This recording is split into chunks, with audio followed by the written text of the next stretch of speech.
તો જયંતી સરદારાનો દિનેશ બાંભણિયાને જવાબ. દિનેશ બાંભણિયાએ જે વાત કરી તે એનો વિષય છે. મેં એને ક્યારેય જોયા પણ નથી. સરદારાએ જવાબ આપ્યો છે તો દિનેશભાઈએ કહ્યું હોય તો મારી પાસે પુરાવા લઈને આવે. દિનેશભાઈ સાબિત કરી દે કે મેં સોપારી લીધી છે, સાબિત કરી દે તો હું જાહેર જીવન છોડી દઈશ, તેવું પણ તેઓએ નિવેદન આપ્યું છે. પાદરિયા પર હત્યા પ્રયાસની કલમ રદ કરાવવા પર નિવેદન આપ્યું છે. હત્યાના પ્રયાસની કલમ રદ કરાવવી એ પોલીસનો વિષય છે. મેં હથિયાર જોયું છે. જયંતી સરદારા નિવેદન આપ્યું છે. જે રીતે પીઆઈ પર આજે કલમ હત્યાના પ્રયાસની લગાવવામાં આવી હતી તે હટાવવાના પ્રયાસો હાથ ધરવામાં આવ્યા છે, તેને લઈને જયંતી સરદારાનું આ નિવેદન.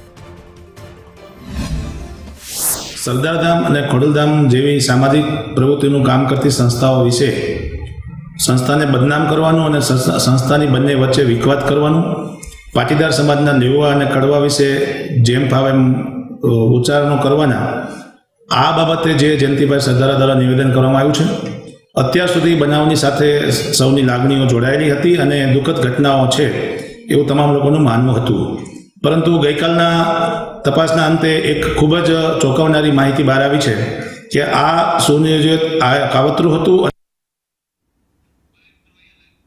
તો વધુ વિગતો સાથે મારા સંવાદદાતા મયુર સરવૈયા જોડાઈ ગયા છે. જી મયુર, હવે પીઆઈ પર જે લાગેલા આરોપો હતા તેને લઈને ફરી તપાસ કરાશે અને હજુ આ વિવાદ છે વધુ વકરી રહ્યો છે, એક પછી એક આરોપ પ્રતિ આરોપ થઈ રહ્યા છે. શું છે વધુ અપડેટ? બિલકુલ, જયંતીભાઈ સરદારા આપણી સાથે છે, તેમની સાથે જ સીધી વાત કરીશું.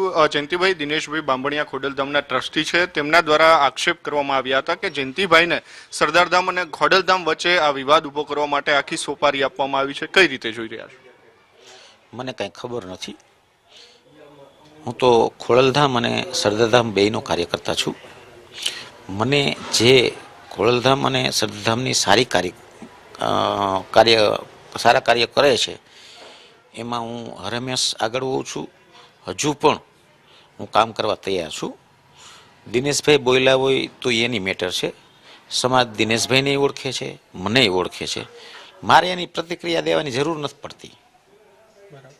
તેમણે એવો આક્ષેપ કર્યો છે પોસ્ટ પોતાની મૂકીને, અને તેમનો વિડીયો પણ સામે આવ્યો છે. તેવું કહ્યું કે એક ફાર્મ હાઉસની અંદર આ સમગ્ર બાબલે મીટિંગ થઈ હતી. કાંઈ વાંધો નહીં, એની પાસે સાબિતી હોય તો લઈને આવે મારી સામે. હું પ્રેસની સામે બેહવા તૈયાર છું, મને કાંઈ વાંધો નથી. પણ મને આવી કાંઈ જ ખબર નથી. બરાબર. બીજી બાજુ જયંતીભાઈ, પોલીસ જે છે તેમણે પણ એવું કહ્યું છે કે હત્યાની કલમ જે છે તે હટાવવા માટે અમે કોર્ટની અંદર જે અરજી જે છે તે કરીશું. ત્યાં જે પ્રકારે હથિયાર કે એવું કોઈ વસ્તુ મળી નથી આવ્યું તપાસમાં. કઈ રીતે જોઈ રહ્યા છો? હથિયાર હતું એ મેં મારી નજરે જોયું છે. પછી પોલીસનું કામ કરશે, કાયદાનું કામ કરશે.